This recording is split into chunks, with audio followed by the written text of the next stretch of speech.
Happy Easter. Now, Easter can be a particularly triggering time for OCD sufferers. Certainly was for me. All holidays were, because they acted as markers to me of my journey, and just remembering that I was still stuck 24 hours a day, chronic guilt, chronic anxiety.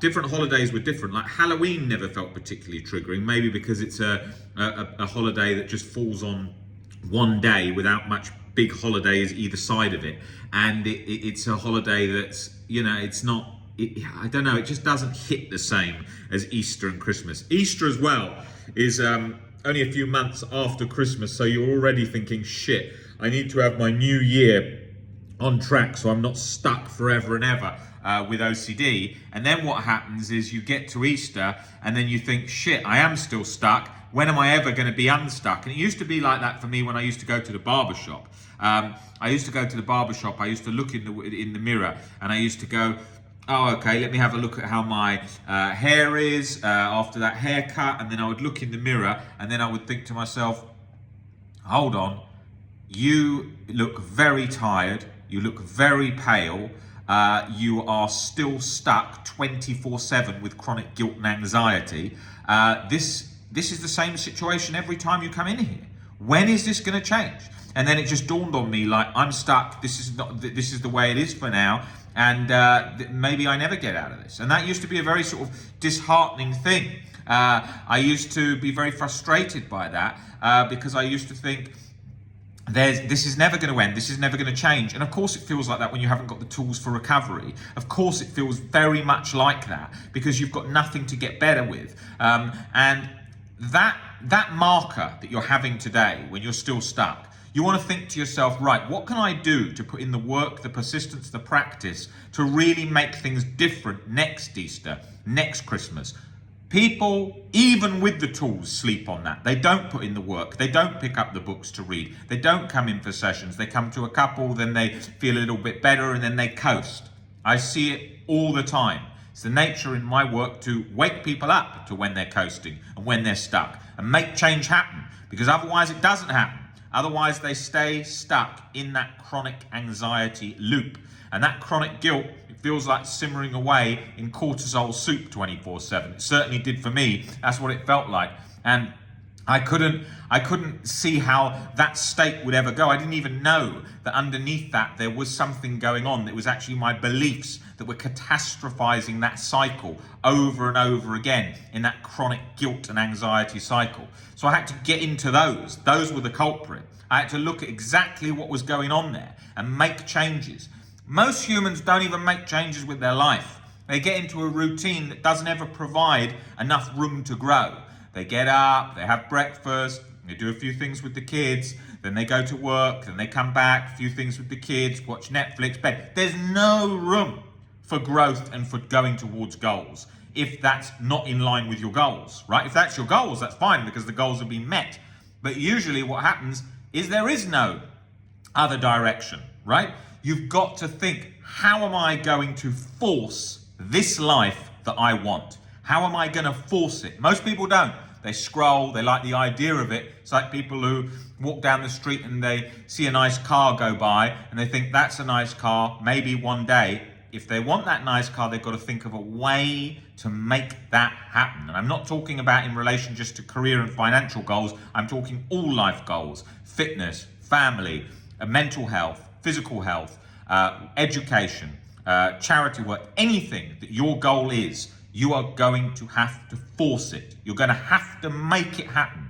And with OCD recovery, if you don't make it happen, people think, oh, it will just happen on its own, I'll grow out of it. No, chronic severe OCD does not go like that. People don't just grow out of it.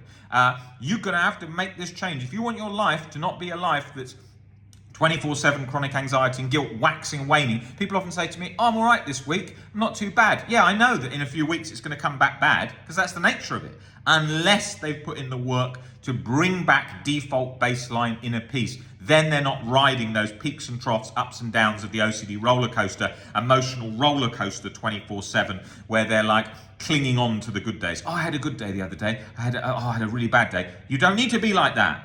You can change that. That's not to say that it's just going to level out. It's going to be bumpy initially, and it's going to have some bumps quite along the way as you start to improve.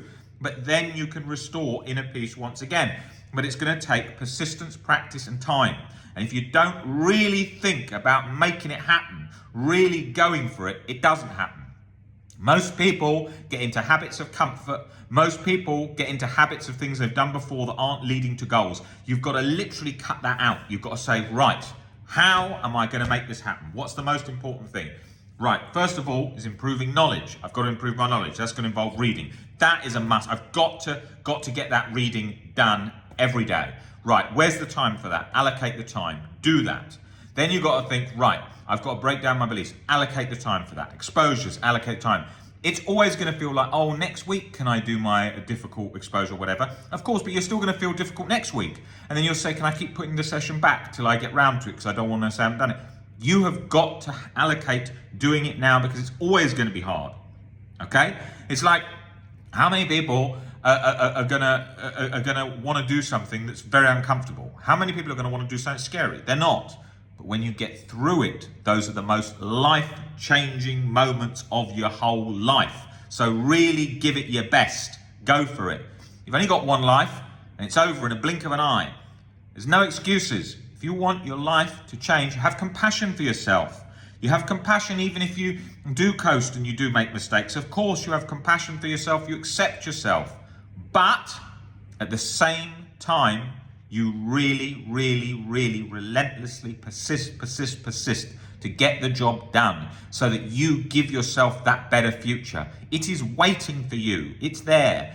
We can help you. We're there compassionately, but tough love to help you. You know, we don't get mad. We don't get angry. We just do what we can to help get you over the line to recovery. And if you've been coasting for a long time, or you're stuck, you've been stuck for 20 years and you think you can never get better, or it feels as real as hell, or whatever thing, it doesn't matter. Work with 25,000 plus people. There's nowhere that gets the results that we get for OCD, and we work with the most severe cases anywhere. We work with people from all over the world, every location. We have translators for most major languages, and we work 24 hours a day. Not me individually doing that because I have to sleep, but the team. So we're there for all time zones around the clock. So you have the opportunity to get yourself better by going through the steps. You've got to really come at it with a tough love but compassionate position, because then you will get results. And that's what it's about. It's about making progress. It's about improving. Most people who don't improve and don't make progress is because they're usually coasting, not reading, not doing the work, and they don't have an understanding of what's needed to recover. And we do. We're here to help you.